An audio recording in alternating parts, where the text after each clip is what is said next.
Hello buddies, இப்போ நம்ம பார்க்க போகிற topic Cavalier poets. Cavalier school of poets எந்த மாதிரி போயம் எழுதுனாங்க, அவங்களோட கான்ட்ரிபியூஷன் இங்கிலீஷ் லிட்ரேச்சரில் என்ன அப்படின்றத தான் இந்த வீடியோவில் நம்ம பார்க்க போகிறோம். லாட்டினில் சார்ல்ஸ்னா கேரளஸ் அப்படின்னு அர்த்தம். சார்ல்ஸ் தி ஃபர்ஸ்ட் கிங்காக இருந்த 24 இயர்ஸை கேரளைன் எரா அப்படின்னு சொல்கிறாங்க. 1625லேருந்து 1649 வரைக்கும் போயட்ஸாக இருந்தவங்கள கேரளைன் போயட்ஸ் அப்படின்னு சொல்கிறோம். கேரளைன் போயட்ஸை 2 டைப்பாக பிரிக்கலாம். Metaphysical poets, Cavalier poets. Metaphysical poets ஜான்டனால் இன்ஃப்ளூயன்ஸ் ஆகி எழுதியிருக்காங்க. கெவாலியர் போயட்ஸ் பென் ஜான்சனால் இன்ஃப்ளூயன்ஸ் ஆகி எழுதியிருக்காங்க. ஹிஸ்ட்ரி ஆஃப் இங்கிலாண்டில் ரொம்ப முக்கியமான ஈவெண்ட் இங்கிலீஷ் சிவில் வார். இது கிங்குக்கும் பார்லிமெண்ட்டுக்கும் நடுவில் நடந்த வார். கிங்குக்கு சப்போர்ட் பண்ணவங்கள கெவாலியர்ஸ்னும் பார்லிமெண்ட்டுக்கு சப்போர்ட் பண்ணவங்கள ரவுண்ட் ஹெட்ஸ்னும் சொல்லுவாங்க. இந்த போயட்ஸ் கிங்குக்கு சப்போர்ட் பண்ணதுனால இவங்கள கெவாலியர் போயட்ஸ் அப்படின்னு சொல்கிறாங்க. 17th century இங்கிலீஷ் போயட்ஸ் யாரெல்லாம் சார்ல்ஸ் தி ஃபர்ஸ்ட்க்கு சப்போர்ட் பண்ணாங்களோ அவங்கள கெவாலியர் போயட்ஸ் அப்படின்னு சொல்கிறோம். இவங்களோட போயம் லிரிக்கல் அண்ட் ஷார்ட்டாக இருக்கும். இவங்க லவ் அண்ட் வாரை பற்றி தான் டிஸ்கஸ் பண்ணியிருப்பாங்க. பென் ஜான்சன் இவங்களோட இன்ஸ்பிரேஷன், அதனால இவங்கள சன்ஸ் ஆஃப் பென் அப்படின்னு சொல்கிறோம். ரிலிஜன் அண்ட் ஃபிலாசபி பற்றி கெவாலியர் போயட்ஸ் கண்டுக்க மாட்டாங்க. இவங்களோட மோஸ்ட் ஆஃப் த போயம்ஸ் வந்து ட்ரிவியல் அண்ட் லிசென்ஷியஸ் போயம்ஸாக தான் இருக்கும். ட்ரிவியல்னாக்க ஒர்த்லெஸ் டாபிக்ஸ் அண்ட் லைசென்ஷியஸ்னாக்க எராட்டிக் போயம்ஸாக தான் இருக்கும். ஏன் இவங்க ரிலிஜனுக்கு இம்பார்ட்டன்ஸ் கொடுக்கல அப்படின்னா, கெவாலியர் போயட்ஸ் பியூரிட்டனிசம்க்கு அகெயின்ஸ்டாக தான் இருக்காங்க. அதுவும் இவங்க ரிலீஜியனை கண்டுக்காமல் விட்டதுக்கு ஒரு காரணம். இவங்களோட லாங்குவேஜ் கான்வர்சேஷனல் ஸ்டைலில் தான் எழுதியிருப்பாங்க. ஐவியூ அந்த மாதிரி யூஸ் பண்ணியிருப்பாங்க.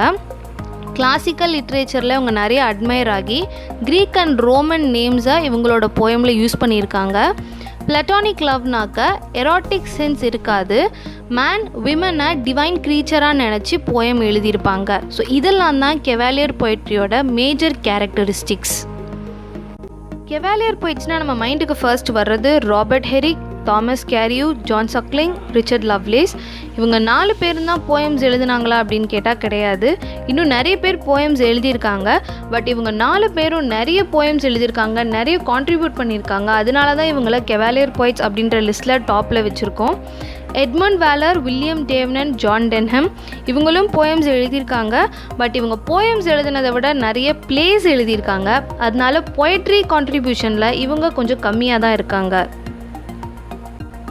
கெவாலியர் போய்ட்ஸ் எல்லாருமே சார்ல்ஸ் தி ஃபர்ஸ்டோட கிங்டமில் கோர்ட்டியர்ஸாக இருந்திருக்காங்க. ஆனால் ராபர்ட் ஹெரிக் அப்படி கிடையாது. அவர் ஒரு கிளர்ஜி மேன். அவர் தான் ட்ரைப் ஆஃப் மென் அப்படின்னு சொல்லிட்டு அவரே கூப்பிட ஆரம்பித்தார். அதில் இருந்து தான் சன்ஸ் ஆஃப் பென் அப்படின்ற வேர்ட் டிரைவ் ஆகி வந்திருக்கு. இவர் பென் ஜான்சனோட ஒரு கிரேட் அட்மைரர். அது மட்டும் இல்லாமல் கிளாசிக்கல் ஒர்க்ஸ்னால நிறைய இன்ஃப்ளூயன்ஸும் ஆகியிருக்காரு. அவரோட கலெக்ஷன் ஆஃப் ரிலீஜியஸ் போய்ட்ரி வந்து நோட்டபிள் நம்பர்ஸ் அண்ட் ஹெஸ்பெரிடஸ். இவர் எபிக்யூரியன், அதாவது க்ரீக் ஃபிலாசபர் எபிக்யூரஸோட ஃபிலாசபி நிறைய யூஸ் பண்ணியிருப்பார். அது மட்டும் இல்லாமல் இவரோட ஒர்க்ஸில் பேகன் நேச்சரும் நம்மளால் பார்க்க முடியும். ஸ்வின்பர்ன் இவரை greatest song writer ever born of English race அப்படின்னு சொல்லியிருக்காரு.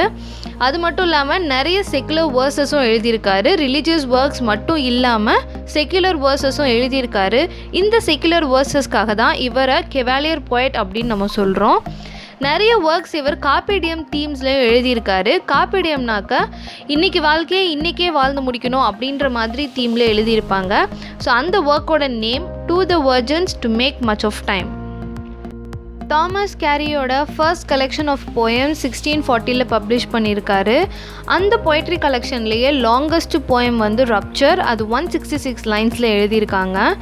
அவர் விரும்பின பொண்ணை தான் சீலியா அப்படின்னு சொல்லிட்டு அவரோட நிறைய போயம்ஸில் மென்ஷன் பண்ணியிருக்காரு. அவர் கோர்ட்டில் பர்ஃபார்ம் பண்ணுறதுக்காக ஒரு மாஸ்க் எழுதியிருக்காரு. அதோட பேர் கோலம் பிரிட்டானிக்கம். இவர் 9 சாங்ஸ் ட்ரான்ஸ்லேட் பண்ணியிருக்காரு. 2 கண்ட்ரி ஹவுஸ் போயம்ஸ் எழுதியிருக்காரு.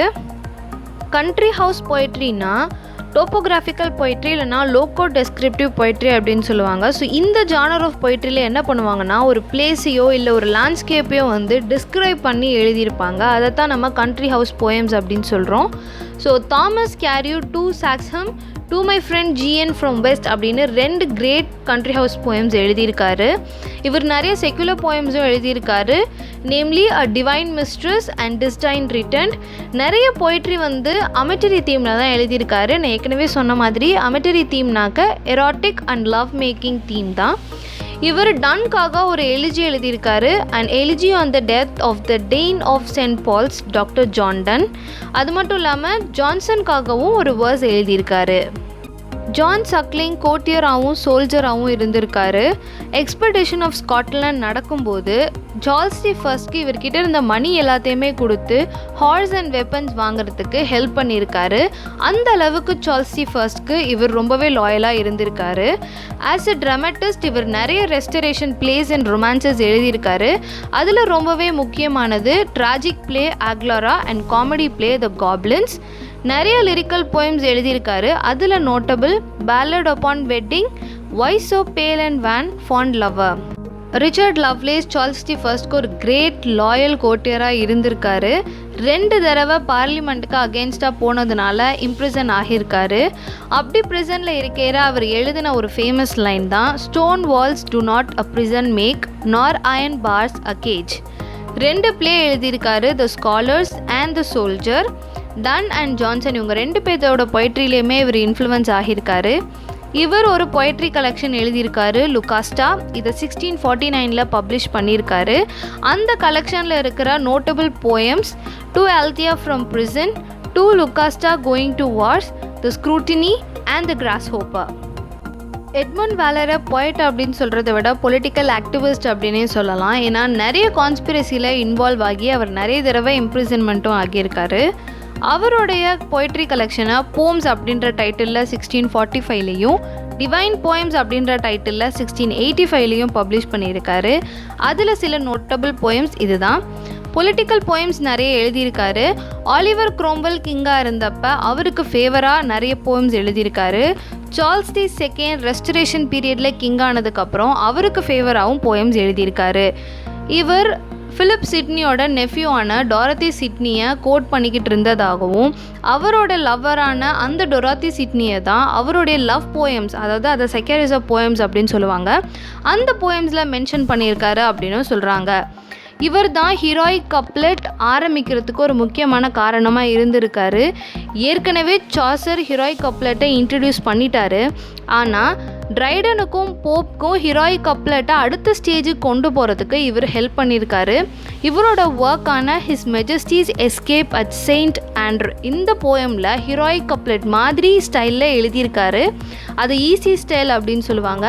ஸோ இந்த ஈஸி ஸ்டைல் தான் போப்பையும் ட்ரைடனையும் ஹீரோயிக் கப்லெட் இன்வென்ட் பண்ணுறதுக்கு ஹெல்ப் பண்ணியிருக்கு. ஜான் டென்ஹம் ஒரு ஆங்கிலோ ஐரிஷ் பொயட் அண்ட் கோட்டியராக இருந்திருக்காரு. பொயட்ஸ் கார்னரில் தான் இவரை பரி பண்ணியிருக்காங்க. ஏனடோட 6 புக்ஸை ட்ரான்ஸ்லேட் பண்ணியிருக்காரு. த சோஃபி அப்படின்னு ஒரு பிளாங்க் வேர்ஸ் ஹிஸ்டாரிக்கல் ட்ராஜடி எழுதியிருக்காரு. கூப்பர்ஸ் ஹில்னு ஒரு டோப்போகிராஃபிக்கல் போயமும் எழுதியிருக்காரு. இவரோட நிறைய போயம்ஸ் டைடாக்டிக்காக தான் இருந்திருக்கு. க்ளோஸ்டு ஹீரோயிக் கப்லெட்டில் எழுதியிருக்காரு. க்ளோஸ்டு ஹீரோயிக் கப்லெட்னாக்க ரைமிங் கப்லெட் அண்ட் இந்த கப்லெட்டோட கண்டினியூவேஷன் ப்ரீவியஸ் கப்லெட்லேயும் இருக்காது, சக்ஸசிவ் கப்லெட்ஸ்லேயும் இருக்காது. அதுதான் க்ளோஸ்டு ஹீரோயிக் கப்லெட். டென்ஹமோட இந்த க்ளோஸ்டு ஹீரோயிக் கப்லெட்டும் வேலரோட ஈஸி ஸ்டைலும் தான் ட்ரைடனையும் போப்பையும் அகஸ்டன் ஏஜில் ஹீரோயிக் கப்லெட் இன்ட்ரடியூஸ் பண்ணுறதுக்கு முக்கியமான காரணமாக இருந்திருக்கு. அதனால இவங்களை மாடர்ன் வேர்சிஃபிகேஷனோடைய இன்ஃப்ளூயன்சர்ஸ் அப்படின்னு சொல்கிறாங்க. வில்லியம் டேவ்னன்ட் ஒரு இங்கிலீஷ் பொயட் அண்ட் பிளேரைட். இவர் பொயட் லாரட்டா இங்கிலாண்டில் 1638லேருந்து 1668 வரைக்கும் இருந்திருக்காரு. இவருக்கு முன்னாடி பென் ஜான்சன் தான் பொயட் லாரட்டா இருந்தார். காண்டிபர்ட்னு இவர் எழுதின வேர்ஸ் எப்பிக்கில் 1700 குவாட்ரைன்ஸ் இருந்திருக்கு. இவருடைய பொய்ட்ரி கலெக்ஷனோட title Madagascar and other poems. இதை 1638 இவர் பப்ளிஷ் பண்ணியிருக்காரு. இங்கிலீஷ் ட்ராமாவில் நிறைய ரெவல்யூஷன் கொண்டு வரத்துக்கு ஒரு முயற்சி எடுத்திருக்காரு. அதில் ஒன்று தான் ஃபர்ஸ்ட் இங்கிலீஷ் ஒப்பேரா, இவரோடது தான் த சேஜ் ஆஃப் ராட்ஸ். இது மூலியமாக அவர் painted stage sets, female actress as singer and ஒப்பேராவை இன்ட்ரடியூஸ் பண்ணியிருக்காரு இங்கிலீஷ் ட்ராமாவில். இவரும் ரைடனும் சேர்ந்து ஷேக்ஸ்பியரோட டெம்பஸ்ட்டை 1667 பெர்ஃபார்ம் பண்ணியிருக்காரு. ஓகே பட்டீஸ், இந்த வீடியோ உங்களுக்கு புரிஞ்சிருக்குன்னு நினைக்கிறேன். ஏதாச்சும் டவுட்ஸ் இருந்துச்சுன்னா கமெண்ட் பாக்ஸில் கமெண்ட் பண்ணுங்கள். அண்ட் என்ன சப்போர்ட் பண்ண மறந்துடாதீங்க.